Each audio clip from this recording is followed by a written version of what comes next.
Today I will be coloring my hair with organic red Raj Henna from Henna Sooq. Naturally my hair are very dry and I have a few grays. I mix my henna powder with some filtered hot water as per the instructions, and I let it sit for about 3 to 4 hours for dye release. I've also added a couple of spoons of aloe vera powder.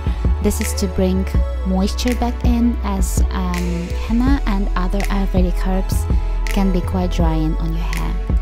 The consistency turned out to be amazing and really easy to apply.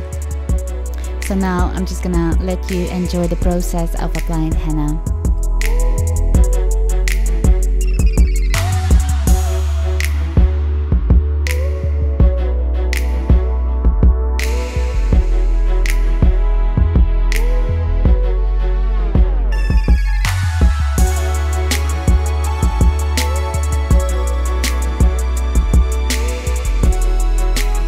I know a lot of people say that henna is really messy to apply, but it's really not, guys. I mean, if you do the consistency right, if it's not too crumbly or too runny, the application is really easy and clean. So you can also see my floors are very clean.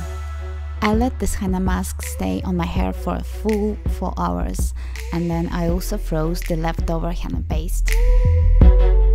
Yes, so the rinsing process is quite messy, but it's definitely doable. You need to rinse your henna with just plain water, so don't use any shampoo at this stage.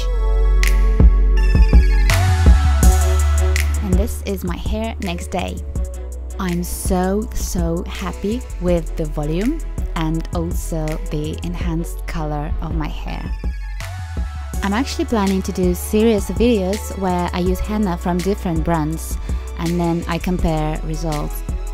The shine from red Raj Henna is absolutely amazing, and I think the addition of aloe vera powder really helped me to preserve moisture, because occasionally after using henna a lot and using Ayurvedic herbs a lot, my hair become quite dry. Let me know if you like this video, and I should definitely do similar videos with other henna powders available on the market.